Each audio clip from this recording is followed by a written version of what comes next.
Thank you for visiting with us at The Patrick and Stephanie Show, where we feature tips and tricks to help you get found, get noticed, and raise your brand awareness. Every Monday and Friday, we share our digital marketing tips on how to increase your online brand awareness. Patrick here. Today, I am pleased to feature my 6 surprising tips I use to write my blog posts, and also how I increased my productivity by using these 6 tips. Writing a post on Medium or a blog post on your blog website can be as easy as baking cookies for one person, but much more difficult for the next. Professional writers will tell you that they find blog writing enjoyable. Those who are not great writers may be intimidated by the task, however, and may never want to learn how to write a blog entry. Writing a blog entry does not have to be painful, however. It can be a lot of fun. If you are interested in being more productive and appealing to your audience on Medium or your blog website, you have come to the right place. Use my 6 easy steps to writing your Medium post or a blog entry to get started and enjoy more productivity and, hopefully, more engagement with your audience. My 6 tips I use to write my Medium posts. Gather ideas. The most difficult part about writing anything is deciding what you want to write about. Blogs are interesting because you can use them in several ways. You can use them as a personal online journal of sorts if you wish. You can also use them as a place to post your opinions and views. Lastly, you can use them as a place to put short articles of interest for others to read.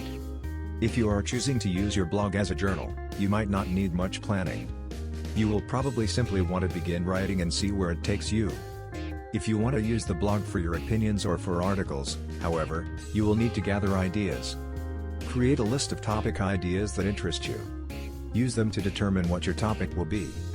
After choosing a topic, make a quick outline of the main points you want to include.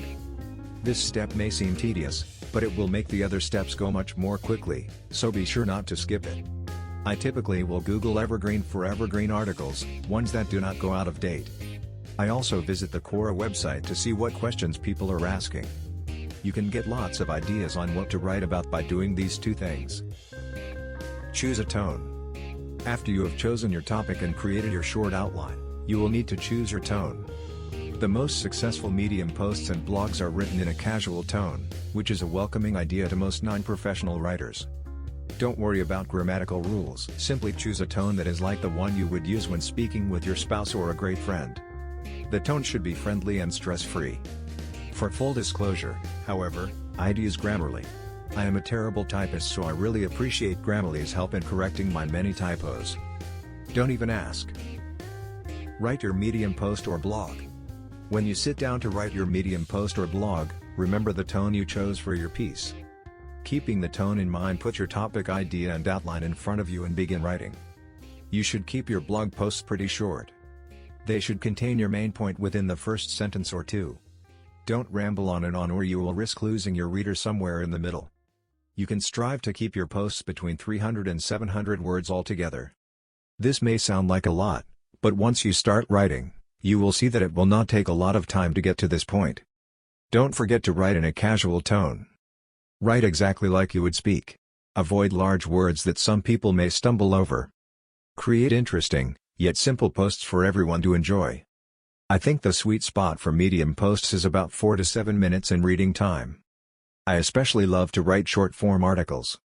That's my favorite way to get extra mileage out of my previous Medium posts that did not get a lot of reads or views. Use a signature ending.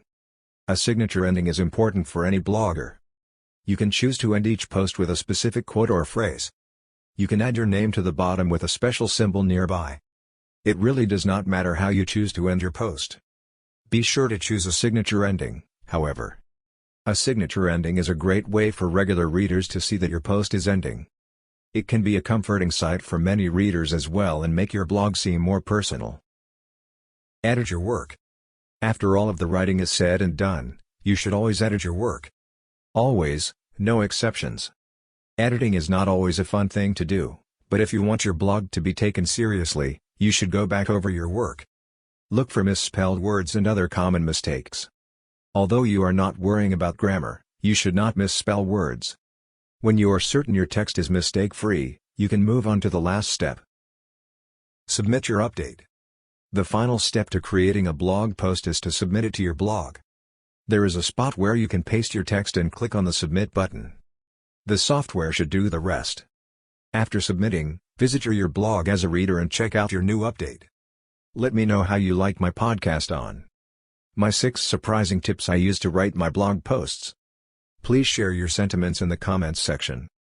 Please like, comment, and subscribe to our video. We deeply appreciate your doing so and hope that you enjoy our sharing our information concerning tips and tricks to help you get found, get noticed, and raise your brand awareness.